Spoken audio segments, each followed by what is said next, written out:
As who have gathered here today to hear Mr. Aqdas Afzal, the speaker for today. And it is my pleasure to introduce him. A double pleasure because Dr. Aqdas Afzal is a life member of our institute. And we depend a great deal on his support and his contribution to our work. Currently, he is affiliated with the Ministry of Finance, Macro Fiscal Policies Unit in Riyadh in the Kingdom of Saudi Arabia. He is their economic advisor for the last few years. He is also on the board of directors, a member of the board of directors of Pakistan International Airlines Corporation. And he also chairs the board of directors committee on human resource and nomination. Dr. Aqdas has a PhD from the University of Missouri in the United States.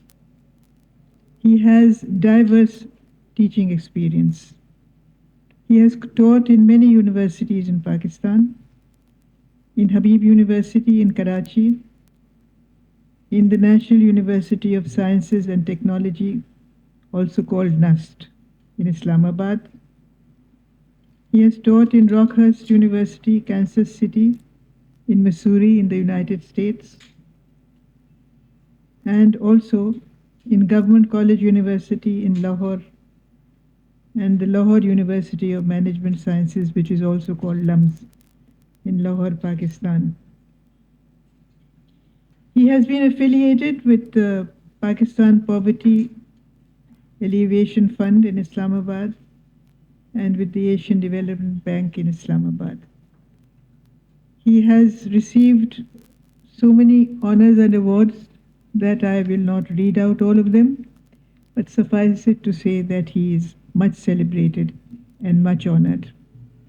And he has a list of numerous publications to his credit, which have appeared in many scholarly journals in various parts, published from various parts of the world.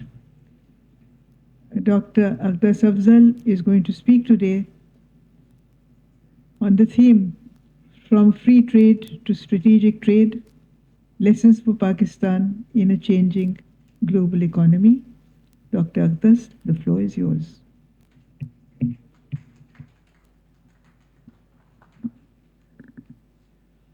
Yes, Assalamu alaikum. Good afternoon, ladies and gentlemen. First of all, I would like to extend a note of thanks to Dr. Masooma Hassan for the very gracious introduction. And as she mentioned, indeed, I am a life member of this institution. This is a historic institution. Some of the people in the audience may not know, but some leading diplomats and intellectuals have spoken here. And by no means am I trying to compare myself with them, but I just would like to mention that people like Henry Kissinger, C.R. Attlee, Prime Minister Bindra Naike of Sri Lanka are some of the international luminaries who have spoken at this institution. So I feel that this is a very important and historic institution, ably administered and run by Dr. Masooma Hassan for the past many years. And it's indeed an honor to be here, as well as being a life member of this very esteemed institution. So the remarks that I have for you today, ladies and gentlemen, I will speak for about 15 to 20 minutes in English. And then, with the permission of Dr. Masooma Hassan, we'll take some Q&A. And those can be bilingual, they can be in Urdu or English. And before I begin, I would just like to say that the remarks that I'm about to share with you are my personal opinion, and they are not connected to the position of any agency or institution outside of Pakistan or in Pakistan. All right. So, good afternoon, ladies and gentlemen. Welcome. And I would just like to say that as the global landscape undergoes profound changes, the relationship between trade, innovation, and national security has become increasingly significant. For decades, and here I'm obviously talking to what some of you might have heard about, the end of history work that was done by Francis Fukuyama. So in the late 80s, almost in 1990, 91, this work came out of the US by Francis Fukuyama called The End of History, in which he made this position, or he made this claim, that capitalism was the final point in mankind's or human race's political and social evolution. So once that happened, so for decades, since then, the world has operated under the guiding principles of free trade. With the Washington Consensus, so there was the set of policies that came about primarily from Washington: deregulation, liberalization, and privatization. Principles of free trade, with the Washington Consensus championing deregulation, market openness, and the liberalization of global commerce, which basically meant pulling down tariffs or moving towards free trade. However, in recent years, these long-held assumptions are being questioned. The rise of new economic powers and the increasing interconnection between trade policy and geopolitical strategy have shifted the global economic paradigm. So today, I want to explore how these changes impact not only global trade, but also how Pakistan might respond in this evolving environment. And at the heart of this discussion lies the shift from free trade to what we can now call strategic trade, where trade policies are designed not just for economic benefit, but to enhance a nation's security, technological edge, and global standing. So here goes that historically, the US was a staunch advocate of free markets. In the post-Cold War era, this is the Washington Consensus era, trade liberalization, open borders, and market deregulation was seen as keys to economic prosperity. However, the rise of China as a global economic power has forced a reassessment of this approach. When China entered the World Trade Organization in 2001, the assumption was that economic integration would lead to political liberalization and eventual transformation of China into a Western-style liberal democracy. And again, this idea is not a new one. This was in the 50s and the 60s, a theory came about known as the modernization theory. And some of the intellectuals associated with modernization theory were Rostow, Gershon Kron, Lipset, and Samuel Huntington, at least initially, but then he became a critic of modernization theory. And modernization theory basically stated that as a country progresses economically, eventually all countries will become Western-style liberal democracy. And for this reason, China was included in the WTO.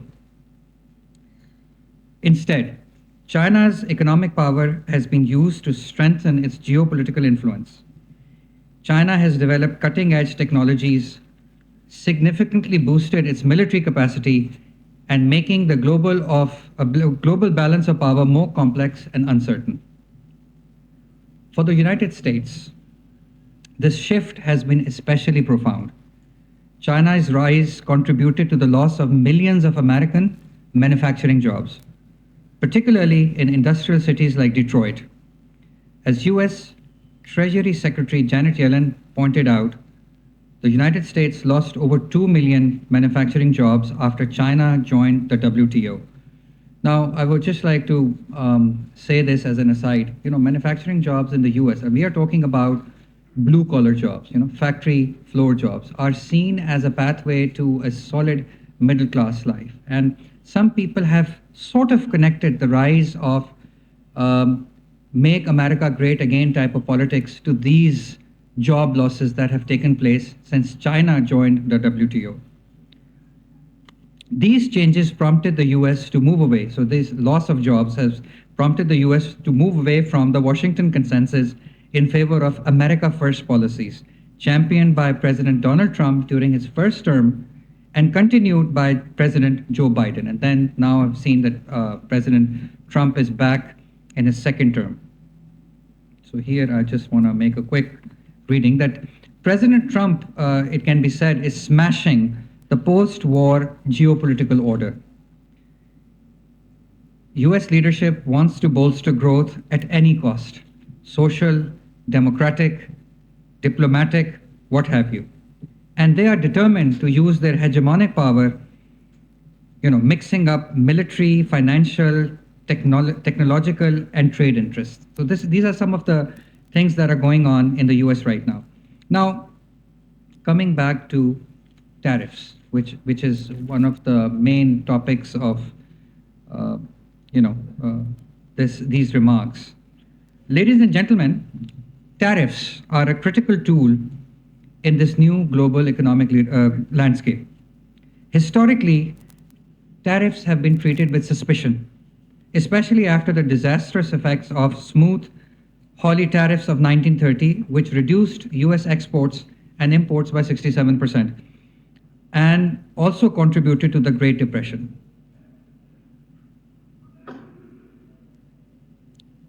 This has led many economists, including Tyler Cowen, who is a leading economist out of MIT, to argue that tariffs are inherently harmful to the economy.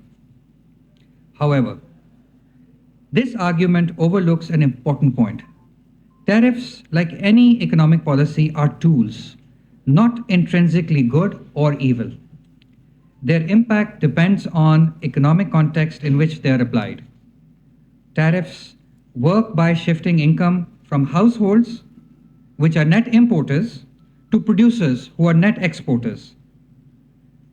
This can definitely have a positive effect in economies that are facing weak demand or imbalance between savings and investment. And this is exactly what Pakistan has been facing for many years, weak demand and an imbalance between savings and investment. For countries with persistent trade deficits like the US and Pakistan, tariffs can be beneficial. They help boost domestic savings and reduce reliance on foreign debt. This can lead to increased investment, and so when you increase domestic savings, your pool that is available for investment increases. So this can lead to increased investment and economic growth, and at the very least, reduce the negative impacts of external debt, something that Pakistan has been struggling with for the last many years. On the other hand, in economies with trade surpluses, and this is China, tariffs are likely to worsen the situation by further weakening domestic demand, which has already been a significant issue in China. Right, so this now brings us to a more important global shift from free trade to what we might call strategic trade. This change reflects a growing recognition that economic policy must align with broader national interests, including security and technological leadership. Countries are increasingly using trade policy to advance their geopolitical goals. We see this in the case of China, which has combined its economic power with what is called soft power strategies, such as the Belt and Road Initiative, as well as its involvement in the Asian Infrastructure Investment Bank. The United States, in response, has also adopted strategic trade policies, especially under President Trump's administration. By implementing tariffs and pursuing industrial policies aimed at reducing dependence on foreign manufacturing, the US has sought to rebuild its industrial base and regain control over critical supply chain. Matter of fact, President Biden continued many of President Trump's policies, focusing on strengthening sectors like electric vehicles and semiconductors. These policies reflect a recognition that trade is no longer just about economic transactions, but also about ensuring national security and technological leadership. Now, I want to move to the case of Pakistan. How do we apply this to the case of Pakistan? Ladies and gentlemen, for Pakistan, the global shift presents both challenges and opportunities. Pakistan has long been a proponent of free trade, and some recently have argued that opening up trade with neighboring India could provide significant economic benefits. However, in light of the evolving global economic environment, Pakistan must approach these proposals with caution. First, while trade can contribute to peaceful relations, the idea that trade alone will lead to lasting peace between Pakistan and India is overly simplistic. Even with significant trade, geopolitical tensions between US and China continue to escalate, underscoring the economic cooperation does not always result in political harmony. Second, the potential for increased trade with India may not be advantageous for Pakistan as it may seem. For example, in 2018, Pakistan's exports, so 2018 is the last year in which we have full data for trade between Pakistan and India, because then we had COVID, and then the diplomatic relations became somewhat less optimal, so trade was impacted. So for example, from the last year we have full data. 2018, Pakistan's exports to India covered only 23% of its imports. Given India's technological and industrial advantages, Pakistan's terms of trade would likely deteriorate further, as Pakistan's low value-added exports would be unable to compete with India's higher value-added products. This would result in continuously larger trade deficits rather than boosting the economy. And then a connected point is that the technological gap between Pakistan and India is significant. According to the Global Innovation Index, Pakistan ranks 91st, while India ranks 39th. This gap means that Pakistan would be at a strategic disadvantage if it were to enter a free trade agreement with India without significant investment in its own industrial and technological capacity. Now, this idea that when two different economies trade with each other that are at different levels of technological innovation, or the kind of produce that they manufacture. So Pakistan produces low value added versus India that is much further ahead in the value chain. This is an old idea. This was first presented by two economists in the late 60s, and it's known as the Prebisch-Singer hypothesis. I mean, some of you who have might have read this in university, those who were development economists or just economists. Right, so what is to be done? In order to play this new game of strategic trade, Pakistan must focus on strengthening its industrial base and fostering innovation. Rather than relying on free trade agreements with countries like India, Pakistan should prioritize policies that enhance its competitive edge, policies that encourage research and development, technological innovation, and the creation of high-value industries. Only through such a strategic approach can Pakistan hope to compete effectively in a changing global economy. And now, here I also want to underscore the point that the role of the state now becomes extremely important in creating this competitive advantage or competitive edge for Pakistani produce. Recently, we've been hearing about taking the state out of everything. As a matter of fact, in most of the countries, advanced economies around the world, you look at USA, you look at the Draghi report coming out of EU, you look at UK, the power of the state is now being used to create competitive edge for the economies, whereas Pakistani policymakers are consistently talking about taking the state out of everything. So I'm basically making a case that we need to re-engage the state in creating a competitive edge for the Pakistani economy. All right. So now recommendations.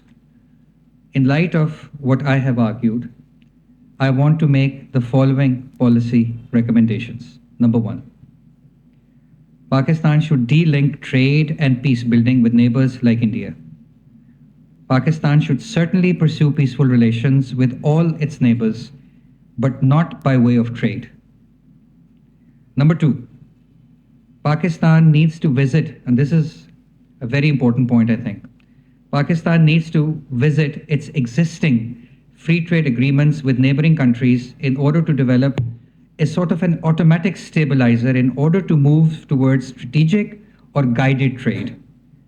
What this means, ideally, is that our imports from China should be covered by our exports plus whatever remittances are coming from that country.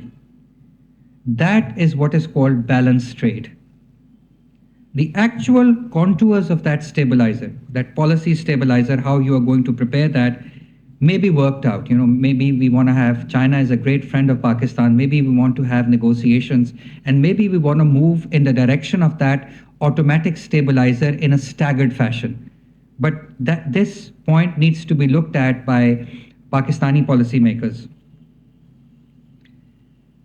So the actual contours of the stabilizer may be worked out, but in essence, free trade agreements need to be revisited so that Pakistan too can get a fair share of the value chain.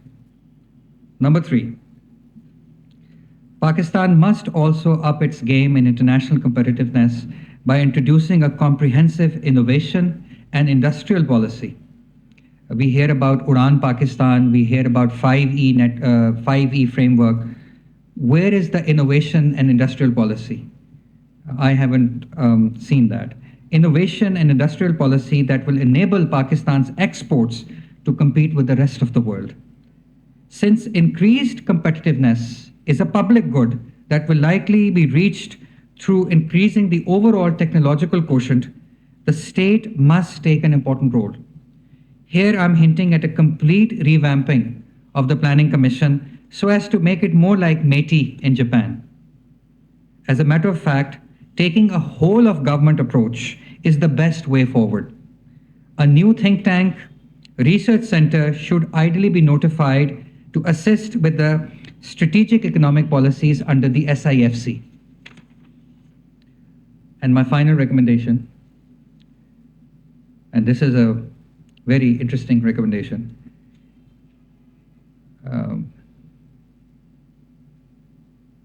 In the burgeoning rivalry between the two great powers, where the world has become a very uncertain place, Pakistan cannot hunt with the hound and run with the hare, meaning that the time may have come to move forward with total economic integration with the Chinese economic model, which also points to making China the biggest destination, or trying to make China the biggest destination for Pakistani exports. And ladies and gentlemen, this point has taken out a lot of significance, especially against the recent visit of the Indian Prime Minister to the White House. So that's also my recommendation. And in conclusion, if I may, the world has moved away from the old free trade consensus toward a more strategic approach to trade and economic policy. Countries are increasingly using trade to strengthen their technological and industrial capacities in order to secure their national interests.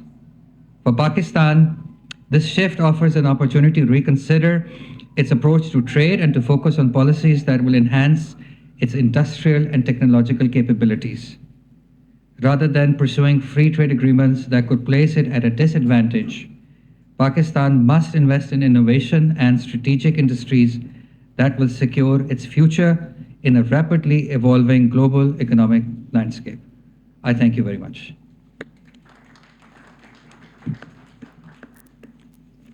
Will you take questions? Yes, of course.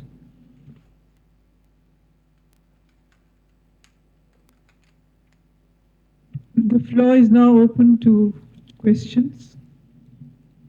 Masha.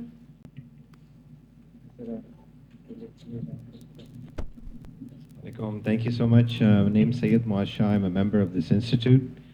You spoke about this last dichotomy between the US and China trade.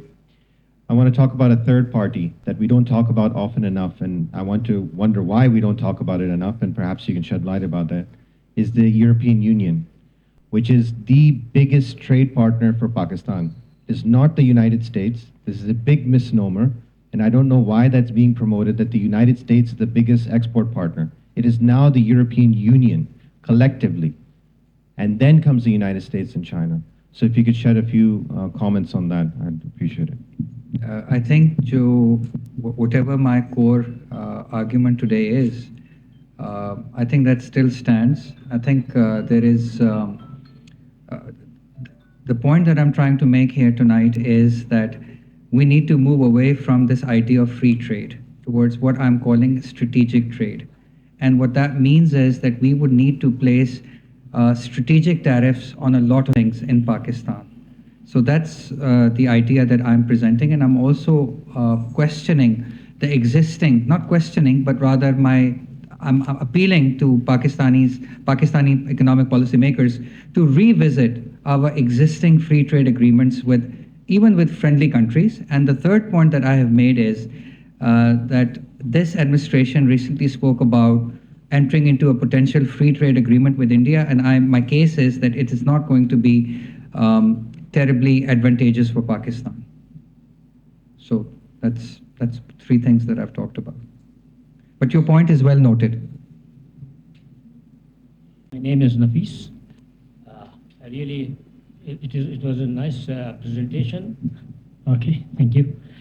And you tried to make a good argument about the requirement you feel for Pakistan to go for a strategic trade. But one idea that you floated here is still kind of old ideology that we have been following about India. The gap between India and Pakistan is not as much big as it is between China and Pakistan. And why are you still taking that argument to support your views on having no trade relationship with India? I am really wondering about it. Well, the reason is that our relations with the two countries are extremely different.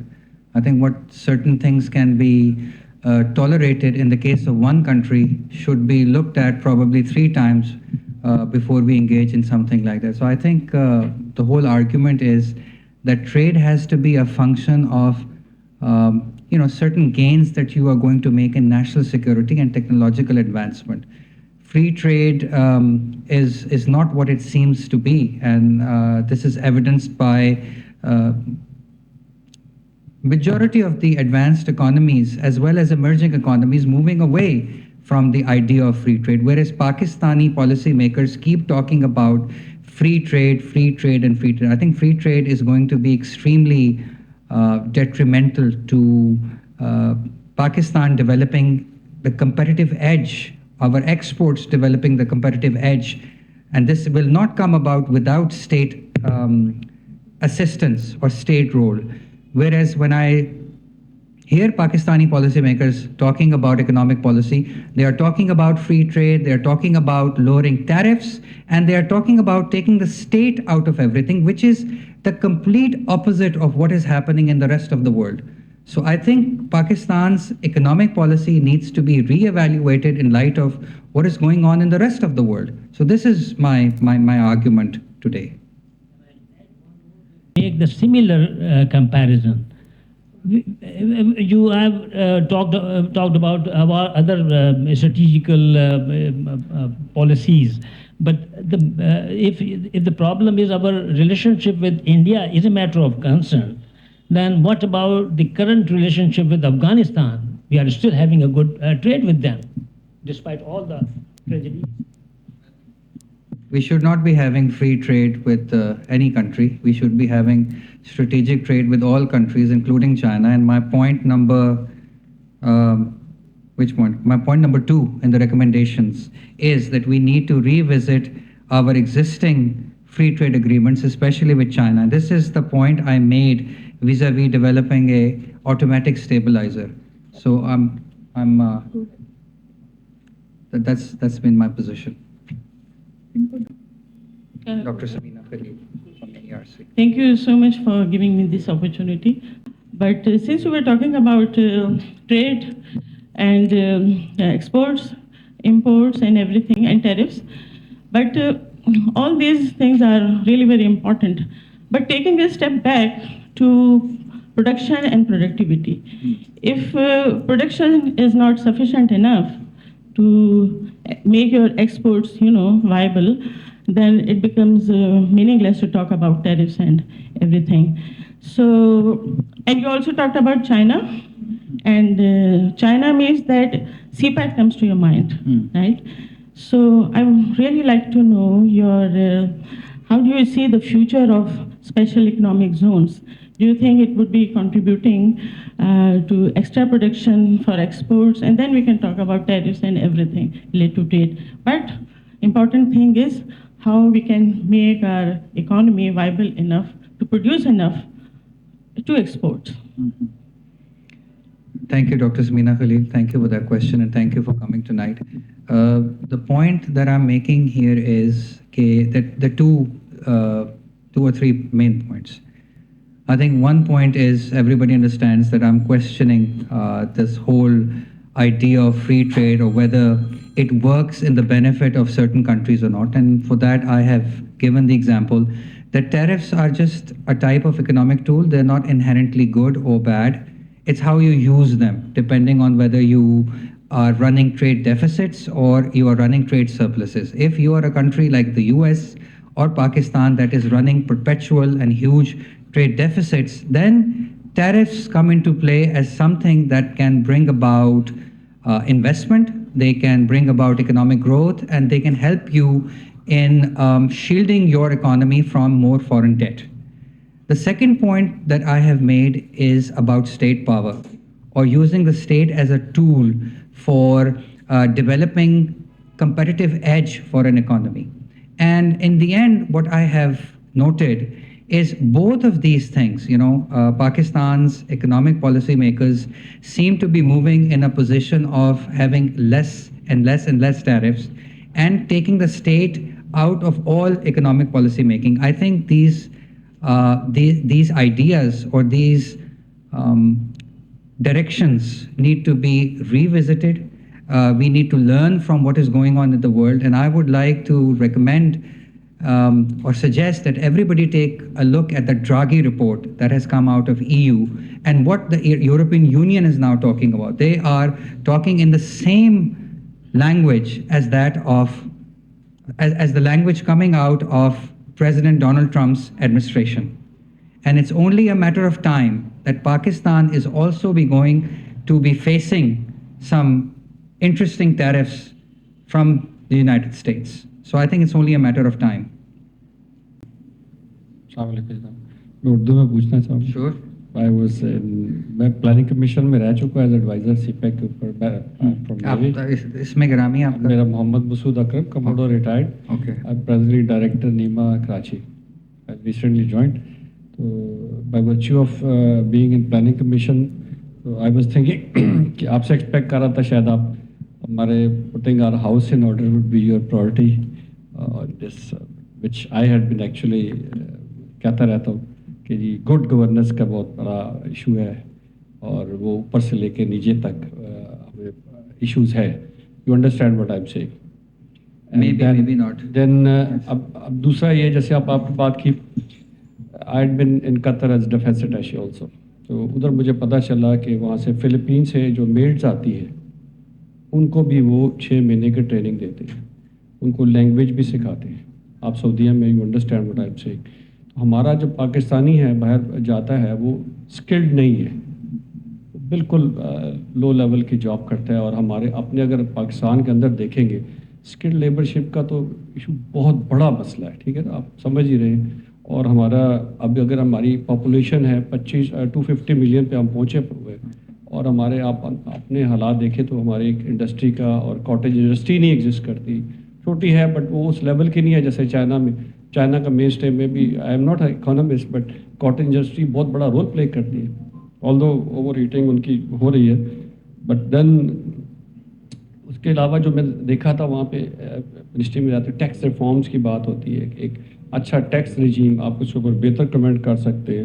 پھر anti dumping laws ہیں ہمارے ابھی جو باقی دنیا میں بھی، آپ جیسے انڈیا کی بات کی ہے اس کی ساری ہے وہ، اس کے اوپر بھی ہم نے کمپٹیٹیو انوائرمنٹ میں جانا ہے نا. آپ یہی اس میں کہہ رہے ہیں. دین کوالٹی سٹینڈرڈس کی بات ہے. جیسے ابھی مجھے آج پتہ چلا کہ افریقہ میں ہم اپنی انویسٹمنٹ ہی نہیں کر سکتے. اور اس کے علاوہ جو ہماری فش ہے اس کے پروڈیوس اگر ہم بھیجتے ہیں، جو شrimp پروڈکشن ہے وہ جا رہی ہے ویتنام کو. ویتنام اس کے اوپر اپنا اسٹیمپ لگاتا ہے اور آگے بھیج رہا ہے، بس جا ادھر سے رہی ہے. سو یہ میری نالج میں ہے. اس کے بعد ہے جو آپ نے بات کی پرابلی فری ٹریڈ کا، پی ٹی ایس بھی تو ہوتے ہیں ہمارے مختلف ملکوں سے. پریفرینشیل ٹریڈ اگریمنٹ تو ہم کر سکتے ہیں. بالکل کر سکتے ہیں. اسی طرح لائک ابھی اگر ایگریکلچر کی بات کریں تو ابھی ایک ماڈل فارمنگ کا بھی وہ ہمارے پاس وہ ہے ہی نہیں، ایگزسٹ ہی نہیں کرتا. تو وہ ابھی دیکھیں دنیا کدھر جا رہی ہے. ابھی دیکھیں دنیا کی آبادی 7 بلین پہ جا رہی ہے. They are more mouths to feed. اور ہمارا ایگریرین سوسائٹی ہے. اللہ تعالیٰ نے ہمیں 8 قسم کی سوائل میں سے 6 قسم کی سوائل ہمارے پاس ہے. میرا کوشچن لمبا ہو رہا ہے. اب بس یہی میں کہہ رہا ہوں ابھی شروع نہیں ہوا ابھی تو. ہاں ابھی میرا یہ ایکچولی کمنٹ بھی ہے اور کوشچن بھی. اب آپ اس میں میں آپ کا لے لوں گا آف لائن، لیکن یہ ہے کہ کوشچن اگر آپ چلیں. پوچھ لیں. اور بلو اکانومی کے بارے میں کہنا چاہ رہا تھا. بلو اکانومی ہمارا بالکل، چونکہ میں میری ٹائم افیئرس ہوں تو وہ بھی ایک نیگلیکٹڈ ہے.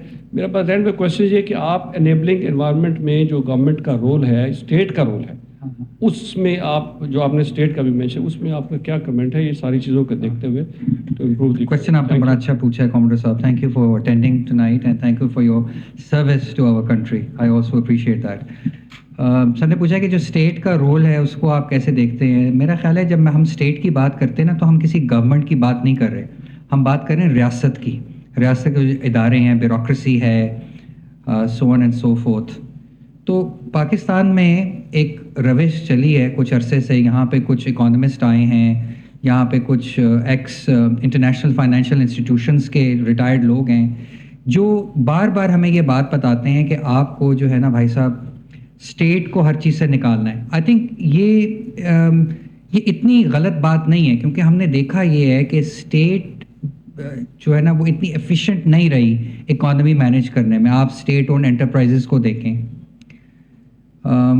لیکن میرا یہ خیال ہے کہ جس انوائرمنٹ میں، جس اکنامک انوائرمنٹ میں اب پاکستان آپریٹ کر رہا ہے اور جس طرح سے باقی تمام دنیا کی جو اسٹیٹس ہیں وہ انڈسٹریل اور انوویشن پالیسیز لے کر کے آ رہی ہیں، جس میں they are channelling public funds into developing a competitive edge in say electric vehicles اور سیمی کنڈکٹر چپس جو ہوتی ہیں یا کسی بھی چیز کے. تو آئی تھنک آپ یو کی not be in a position کہ آپ کی اسٹیٹ جو ہے نا اس کے ہاتھ پیچھے بندھے ہوئے ہوں. The state has to take on a role.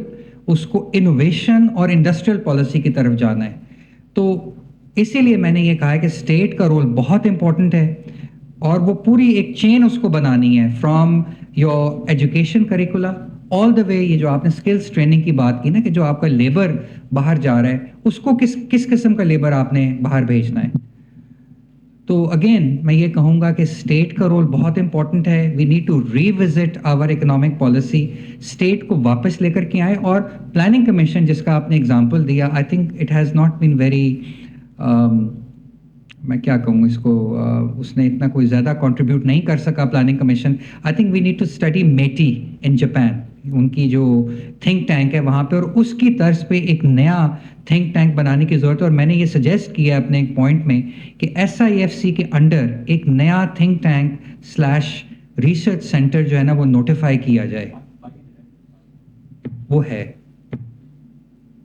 ہاں، لیکن اس کو فعال بنانے کی ضرورت ہے. Dr. Aqdas, I'm Shahryar Aziz, Economic Advisor with the British High Commission. Like yourself, I also have to give the disclaimer that my question is a personal one and not that of the British government. So the UK government has granted Pakistan the Developing Countries Trading Scheme, which grants Pakistan duty-free access to 94% of tariff lines.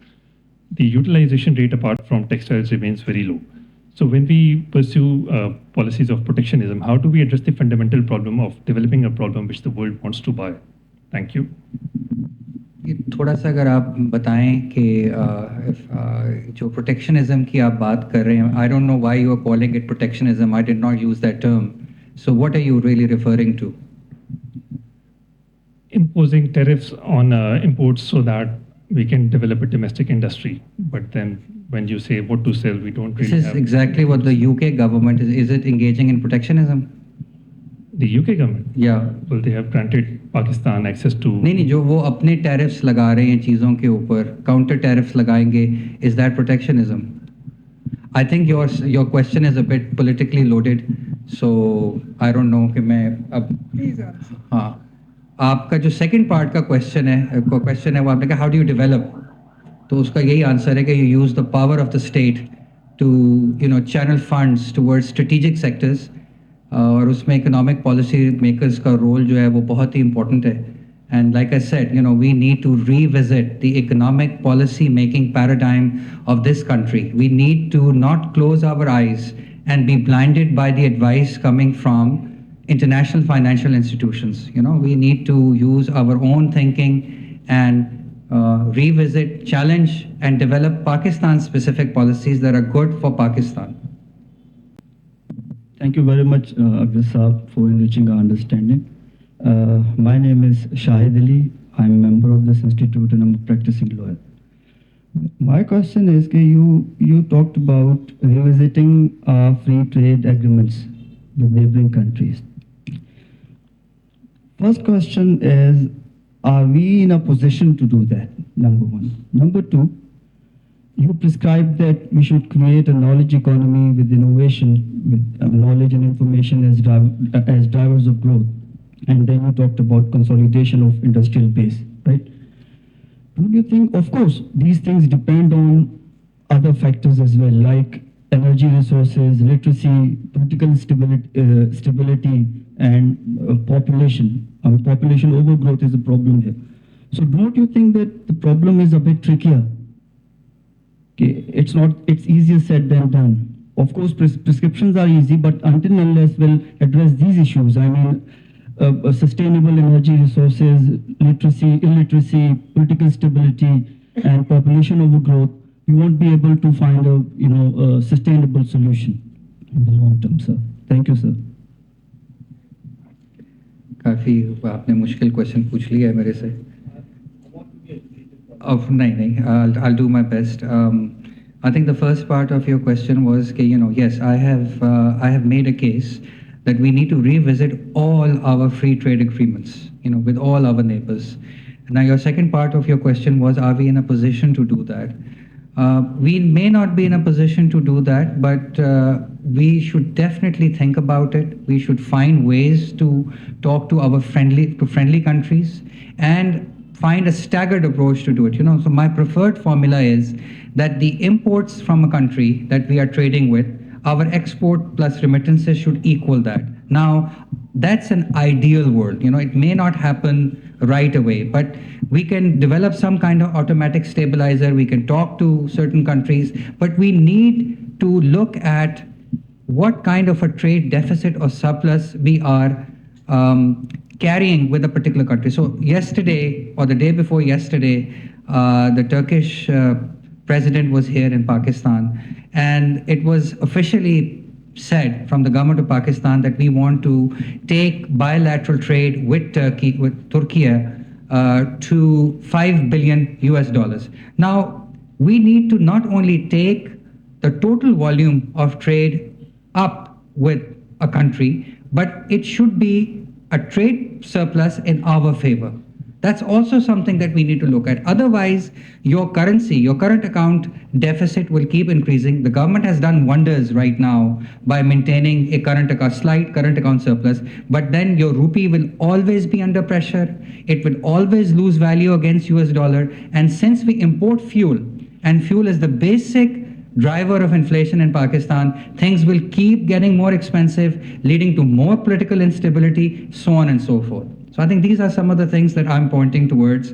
And then the second part of your question about the knowledge economy, I think what you are pointing out, yes, that is absolutely the right picture that you have painted. But I think I am only talking about revisiting how Pakistan's economic policymakers are approaching trade and the power of the state. Only talking about these two things. But yes, we have to look at all the things that you mentioned. Assalamu alaikum, sir. This is Masood. I'm a student of international relations. Sir, we have been hearing a buzzword making America great again in the entire world. और sir मेरा question ये है कि we are seeing protectionist policies, anti-globalization policies, tariffs, these throughout like at least 20 years, like in the end of 2010s and the early 2020s हमने बहुत सारे tariff trends देखे, closed economic trends देखे, but हम इसको अभी क्यों as a new trend, as a crisis situation perceive कर रहे हैं कि ट्रंप आया है तो प्रोटेक्शनिस्ट पॉलिसी शुरू हुई हैं, as the gentleman defined the protectionism, अभी इसको एक नया फिनोमेना क्यों कंसीडर किया जा रहा है? Secondly, researchers have been doing this particular research about the protectionist policies for like at least 30 years. So why our policymakers haven't foreseen it and why they haven't looked into it? इसके ऊपर ज़्यादा focus क्यों नहीं किया गया? अभी इसको as a crisis situation क्यों देखा जा रहा है? Thank you so much. तो आप थोड़ा सा स्पेसिफाई करेंगे आपका क्वेश्चन क्या है, स्पेसिफिकली क्या क्वेश्चन है? I want to ask कि ये जो ट्रम्प की ऐसी पॉलिसीज आने में मेक अमेरिका ग्रेट अगेन की सूरत में इसको एक क्राइसिस सिचुएशन क्यों परसीव किया जा रहा है? अच्छा, नया फिनोमेनोलॉजी गुड. मैं ये देखिए, मैंने जो पस मंज़र पेश किया ना अपने कमेंट्स के अंदर, मैंने उसमें ये बताया कि since the end of the cold war एक कंसेंसस था दुनिया के अंदर ना, it's called the Washington consensus, कि दुनिया में ना फ्री ट्रेड होनी चाहिए. इस पे बड़ी किताबें लिखी गई. उसका जो फ्रीडमैन जो लिखते हैं न्यूयॉर्क टाइम्स के लिए, उसने किताब लिखी द वर्ल्ड इज़ फ्लैट. ये सारी चीज़ें लिखी गई, लेकिन साथ साथ क्या हुआ, सॉरी जी एग्जैक्टली, थैंक यू, साथ साथ क्या हुआ कि चाइना जिसको WTO में लेकर के आया गया विद द एक्सपेक्टेशन कि जब चाइना एंगेज करेगा ना दुनिया के साथ in the economy, eventually China will become a western style liberal democracy. This idea was not entirely new. ये एक थेरी थी इन द 60s जिसको कहते थे मॉडर्नाइजेशन थेरी. वो ये कहती थी कि as countries become more economically prosperous they become democratic, and this was basically a theory that आप इसको कह लें कि ये एक तरह की काउंटर सोशलिज्म थ्योरी थी कि how to prevent countries from becoming socialist countries. इसके लीडिंग लाइट्स थे रॉस्टाउ, गर्शन क्रॉन, मैंने 2-3 और आपको नाम बताए. तो दुनिया जो थी ना वो फ्री ट्रेड की तरफ चली गई हुई थी. टैरिफ्स नीचे आ रहे थे दुनिया पे. Suddenly what these advanced economies have realised कि ये जो हमने रूल्स ऑफ द गेम बनाए हैं ना, नया इंटरनेशनल ऑर्डर बनाया है, इसमें अब हम इकोनॉमिकली चाइना से नहीं लड़ सकते. So suddenly what they said we are changing the rules of the game, we are going back to tariffs and we are closing our economy to free trade. तो मैं ये अब अर्ज कर रहा हूँ कि in this new global world order जो कि नया बनने जा रहा है, जिसके अंदर टैरिफ्स सारी कंट्रीज लगा रही हैं और सब लगाएंगी और पाकिस्तान भी लगाएगा, we need to reevaluate and revisit our position vis-a-vis free trade. उसमें हमने चाइना के साथ 2 फ्री ट्रेड एग्रीमेंट्स किए हुए हैं, वो बिल्कुल पाकिस्तान के फेवर में नहीं है. उससे पाकिस्तान का एक ह्यूज ट्रेड डेफिसिट खड़ा होता है. यहाँ पे लोग बात कर रहे हैं free trade with India, I think very bad idea. लेकिन साथ ही साथ मैं ये कह रहा हूँ कि एक कंट्री जो है वो फ्रेंडली कंट्री है, उसने हमें हमेशा सपोर्ट किया है, we need to talk to them and I think we will find some kind of a mutual, क्या कहना चाहिए, एग्रीमेंट विद चाइना. लेकिन मैं ये भी कह रहा हूँ कि पीसफुल रिलेशन ज़रूर परस्यू करें अपने नेबर्स के साथ, but not through free trade. That's my point. Assalamualaikum. My name is Dr. Nazia and I'm from National Institute of Maritime Affairs, a think tank of Pakistan. अच्छा, being a think tanker, और यहाँ पे commodore साहब भी मौजूद हैं, director of national institute of maritime affairs. ये बताएं कि हम ऐसा क्या रोल प्ले करें कि हम अपना एसेंस इसके अंदर ऐड कर सकें, जो आप कह रहे हैं ना इनोवेटिव और इंडस्ट्रियल पॉलिसी के अंदर, बिकॉज थिंक टैंक का रोल है क्रिटिकल अपने पॉलिसी को रिव्यूज़ वगैरह देना. तो how can we play our role? और सेकेंडली आपने बात करी कि रिवैम्पिंग ऑफ प्लानिंग कमीशन, ये आपने बात की थी रिकमेंडेशन में, तो कहाँ पे रिवैम्पिंग की ज़रूरत है? आइदर कि गवर्नमेंट इंस्टीट्यूशंस की ज़रूरत है या जो लोग प्रोजेक्ट्स वगैरह सबमिट करवा रहे हैं वहाँ पे उनको उसकी ज़रूरत है? आपने तो थोड़ा सा माइक्रो क्वेश्चन पूछा है. मेरे जो रिकमेंडेशंस है वो बिट मैक्रो, बिग पिक्चर. पहली चीज़ तो है we need to take a whole of government approach. Whole of government approach का मतलब ये होता है कि सिविलियन एंड नॉन सिविलियन इदारे, तो बोथ ऑफ देम. ये मैं समझता हूँ कि ये पाकिस्तान की एक एसेट है this ability of our institutions. We are very agile. You know, in a time of crisis, both our civilian and non-civilian institutions can come together.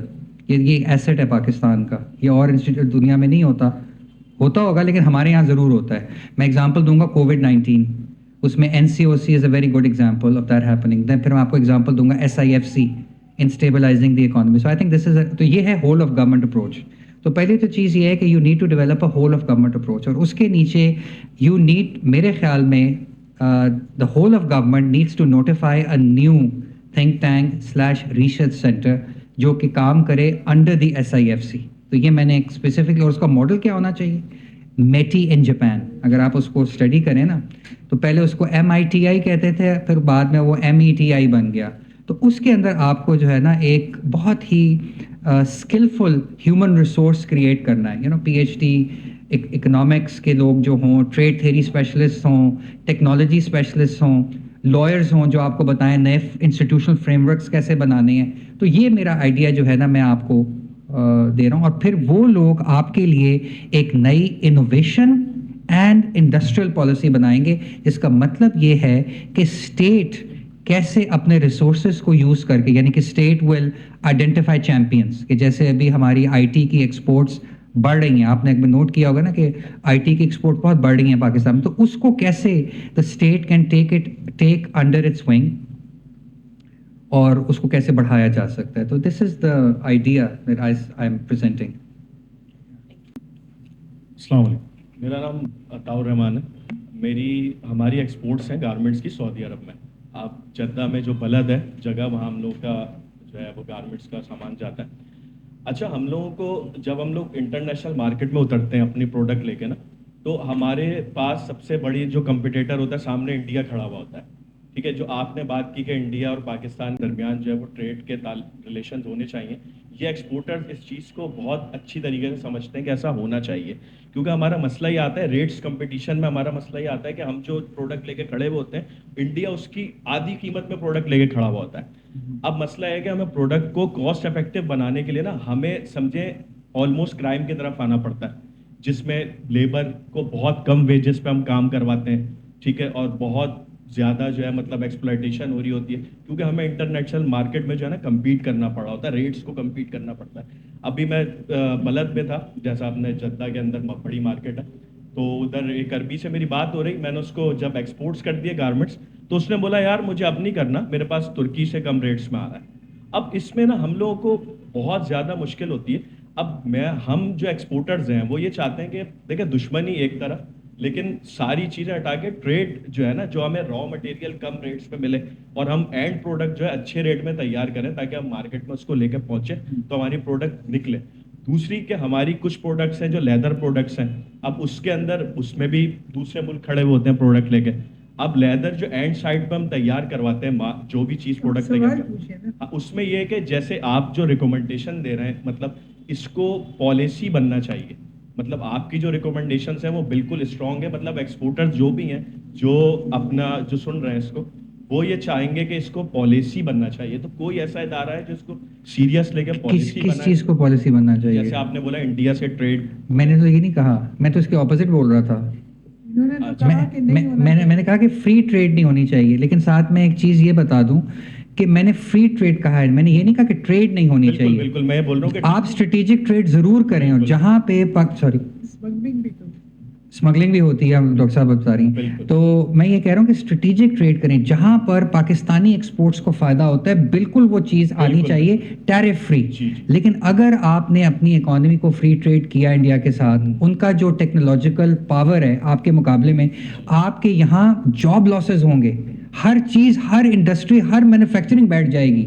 تو اسٹریٹجک ٹریڈ کریں جس میں فائدہ ہو رہا ہے, 2000 دفعہ کریں ان کے ساتھ, لیکن do not go for free trade. Do not close your eyes and enter into a free trade agreement with different countries. یہ میرا پوائنٹ ہے. تھینک یو سو مچ. السلام علیکم جی, my name is Tamaz Ali Khan and I'm a student of International Relations of University of Karachi. As far as we have been talking about the free trade or the foreign trade policies, ہماری جو foreign policy ہے وہ ہمیشہ سے ایک source of income رہی ہے. ہم نے ٹریڈ جو ہے کی کس دور میں, جہاں تک ہم نے جب سے ہوش سنبھالا ہے، ہم نے ایک اچھی جو ہے وہ ٹریڈ کری تھی، وہ اس دور میں جب پوری دنیا کی ٹریڈ بند تھی، اور وہ تھا کووڈ-19۔ اس میں ہم نے بڑی اچھی ایکسپورٹس کری تھی، مگر ہمیشہ ہمارے پاس، آپ نے اسٹیٹ کی بات کی، اسٹیٹ کمپرومائز کن ایلیمنٹ سے ہوتی ہے، اسٹیٹ کن ایلیمنٹ سے بنتی ہے؟ I think by the will of people and some institutions. ہم تو بحیثیت ایک اسٹیٹ اس وقت ہے نہیں۔ اچھا ایک ہماری سیکنڈ، اسٹیٹ آکوپائڈ اسٹیٹ ہے۔ آپ مجھے سوال پوچھ لیں۔ آپ مطلب یہ کہ کچھ شاید ٹاپک کسی اور سٹنگ کا ہے جو آپ بات کریں، آپ سوال اپنا پوچھ لیں پلیز۔ سر سوال صرف میرا اتنا سا ہے کہ ہم نے جن ریاستوں سے ہم ٹریڈ کرتے ہیں ان کی اسٹیبل اکانومیز ہوتی ہیں، کیونکہ وہاں پہ پولیٹیکل کرائسس نہیں ہوتا۔ انلیس ہمارے ملک کا پولیٹیکل کرائسس جو ہے وہ کیور نہیں ہوتا، ہم کچھ بھی کر لیں، ہم فری ٹریڈ کریں یا اسٹریٹجک ٹریڈ کریں، ہمیں کچھ حاصل نہیں ہونا۔ اچھا میں اس سے رسپیکٹفلی ڈس ایگری کروں گا آپ کے پوائنٹ سے، کیونکہ بہت سی کنٹریز ہیں ایسٹ ایشیا کے اندر جنہوں نے اتھارٹیرین سیٹ اپس کے اندر میسو اکنامک گروتھ کی ہے۔ نا اس کا یہ مطلب نہیں ہے، I am not condoning authoritarian governments, but what I'm just trying to tell you is that this idea that having some kind of a popular will attached to the governance structure is necessary for economic growth, I think the evidence is not available for that. تو میرا خیال ہے کہ آپ کا point is well taken, لیکن میرا خیال ہے کہ اکنامک گروتھ کے لیے ضروری نہیں ہے کہ کوئی پولیٹیکل ول پہلے ہو۔ میرا تو یہ خیال ہے، پولیٹیکل اسٹیبلٹی ایک اور چیز ہے۔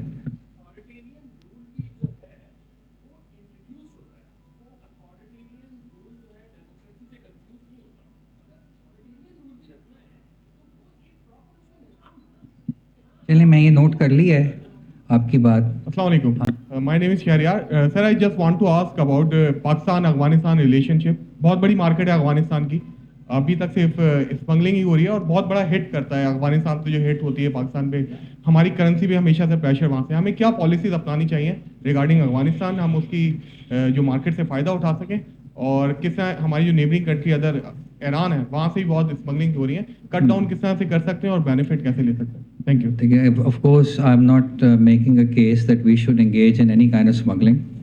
میرا پوائنٹ یہ ہے جناب کہ you need to be careful with free trade. When it comes to strategic trade or trade that benefits your own economy, you should always engage in that. So it's a very simple position.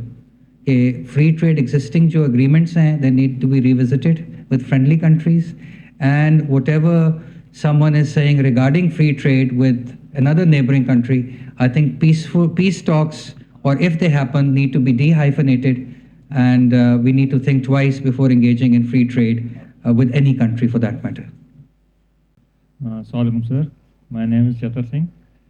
میرا question یہ ہے کہ 2017 میں grim Allison نے ایک سیسیڈائی trap کے بارے میں بتایا تھا۔ جی سر، اس میں یہ کہ یو ایس نا لوز کر رہا ہے تو کچھ نہ کچھ کرے گا۔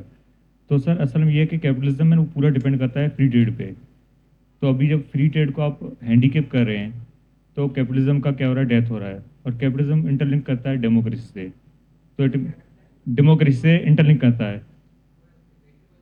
ڈبیٹیبل ہے، لیکن پاسٹ میں کچھ ایسا ہی چلا آ رہا ہے ٹرینڈ پورا، جیسے یو ایس ایک بڑی ڈیموکریسی وہ کیپٹلزم کو فالو کرتا ہے۔ اچھا سر، یہ ہے کہ تو اسی سے جو ہے نا فار رائٹ ٹینڈنسیز بڑھ رہی ہیں پورے یورپ وغیرہ میں اور پوری دنیا میں، اور اس سے یہ کہ اب سر کون سی جو ہے نا تھیوری انٹرنیشنل ریلیشن کی آگے جا کر پریویل کرے گی؟ سوال ان کا، آپ would you like to answer that question? Okay. I think آپ کا سوال بہت ہی انٹرسٹنگ ہے۔ انہوں نے basically I think he is referring to the fact کہ کیپٹلزم اور فری ٹریڈ جو ہے نا وہ آپس میں کنیکٹڈ ہیں۔ I don't think so. I think capitalism and property rights are definitely connected, but we have seen different iterations of trade around the world, and we are also witnessing another ہم ایک اور عہد کو دیکھ رہے ہیں جس میں اسٹریٹجک ٹریڈ ہوگی اور کیپٹلزم بھی ہوگا۔ لیکن آپ کا جو پوائنٹ ہے کہ کیپٹلزم اور ڈیموکریسی کا آپس میں کنیکشن ہے اور اب فار رائٹ ٹینڈنسیز بڑھی ہیں، میں یہ سمجھتا ہوں کہ آپ نے کسی امپورٹنٹ چیز کی طرف اشارہ کیا ہے کہ کیپٹلزم کا جو گروتھ انجن ہے वो डेफिनेटली स्लो डाउन होना शुरू हो गया एडवांस्ड इकोनॉमीज़ में। और एक ये डेफिनेटली एक थ्योरी है कि ये जो 2 मिलियन से 2.5 मिलियन मैन्युफैक्चरिंग जॉब्स लूज़ हुई हैं अमेरिका में। आपको याद है मैंने अपने रिमार्क्स में कहा था कि ये जो ब्लू कॉलर जॉब्स होती हैं ये मिडिल क्लास में जाने का एक बड़ा ही रास्ता होता है। ब्लू कॉलर का मतलब होता है फैक्ट्री जॉब्स, मैनेजरियल नहीं। तो कुछ लोग ये कहते हैं कि ये जो राइज ऑफ ट्रम्प है या ये फार राइट टेंडेंसीज हैं, ये इनका ताल्लुक है इकोनॉमिक ग्रोथ के इंजन के स्लो डाउन हो जाने से अमेरिका में और इमिग्रेशन के ऊपर जो यूरोप के अंदर आपको चीज़ें नज़र आ रही। तो yes, I think there is a connection between these two things. मैं ये समझता हूँ, I think in the days to come, in the years to come, I think capitalism is going to evolve into something completely new. Capitalism is not going to exist the way we understand it today. And what is going to be the final picture of a new legal institutional order, something like capitalism, we have no idea. I think China is a very good example. आप China में अगर देखें तो वहाँ पे property rights एक बिल्कुल different अंदाज में exist करते हैं। They are not Anglo-Saxon property rights. I mean, you have the right to use that property, but you cannot own it. So, इसी तरह बहुत सी चीज़ें जो है ना वो चेंज करेंगी in the western world. For example एक चीज़ मुझे पता है कि जो डेफिनेटली होगा वो ये होगा कि countries will move towards more and more inclusive economic policies. यानी कि आप देखेंगे कि जो वेलफेयर के जो सिस्टम्स हैं अभी, नॉट withstanding जो Elon Musk and Trump are doing right now, this is just a blip. I think in order to survive, systems will have to become more inclusive. ये मेरी understanding है, I could be wrong. Thank you very much, Dr. Aqdas, for your very inspiring talk. I won't even try to cover all the issues which you have raised so well and so coherently. But what you have said, the most important thing for me, a takeaway, is that we should look around and see what is happening in the world. We should revisit our economic policy. You have also talked about China's economic power, its multifaceted progress. You've talked about what is happening, the effects on the economy of the United States, moving from the Washington consensus to make America great again. You spent a lot of time talking about tariffs in the new global economic landscape, about China's soft power strategies also. And you have made a series of recommendations for Pakistan's economic policy. You've talked about trade with India, its negative aspects, and you've said very rightly that trade alone won't lead to peace between India and Pakistan. You've mentioned India's industrial and technological advantages. And most important for me is that you have stressed that the role of the state in Pakistan should not be eliminated from policy, from economic policy. You have made a series of recommendations. As you have rightly said, the world has seen a strategic approach and has moved towards a strategic approach to trade. Thank you very much. And I also want to say that we would be very happy to host you again whenever you want to come to speak to this institute, which is your institute. Thank you very much for the very kind words and for the gracious invite. And like I said, this is a historic institution, and I feel extremely honored to have spoken here now twice. And I look forward to engaging with this institution whenever the opportunity arises. Thank you once again.